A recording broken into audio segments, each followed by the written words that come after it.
What is the intersection of the lines x minus 2y plus 2 equals 0 and 2x plus 4y equals 4? Okay, so to find the intersection of the lines, all we have to do is solve the values of x and y.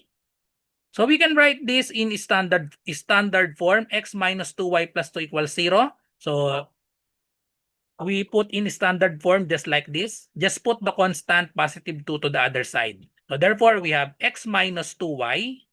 Put positive 2 to the other side, so that will become equals negative 2. So this will be our equation number 1, and then equation number 2, just copy 2x plus 4y is equal to 4. So this will be equation number 2.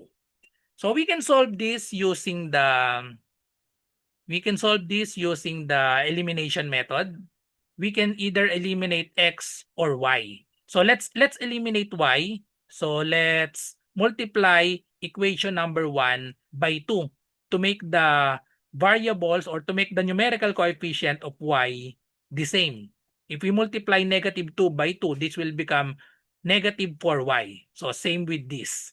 Same but opposite sign. Okay? So let's multiply both sides of the equation. Equation 1 by 2. Okay? So distribute. So we have 2x. 2 times negative 2y.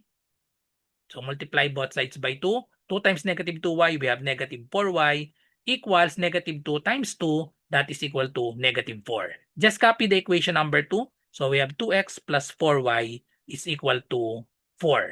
And then just add this. This will be eliminated. Negative 4y plus 4y, that this will be 0.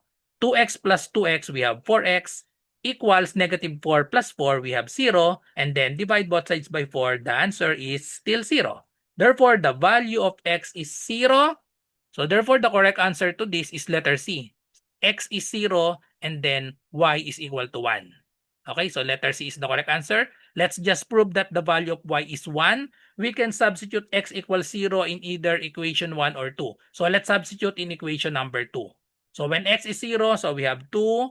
The value of this x is 0. So 2 times 0 plus 4y is equal to 4. So 2 times 0 is 0. So we have 4y equals 4. Divide both sides by 4. Therefore, the value of y is 4 divided by 4. We have 1. So the correct answer is letter C, 0, 1. Follow for more.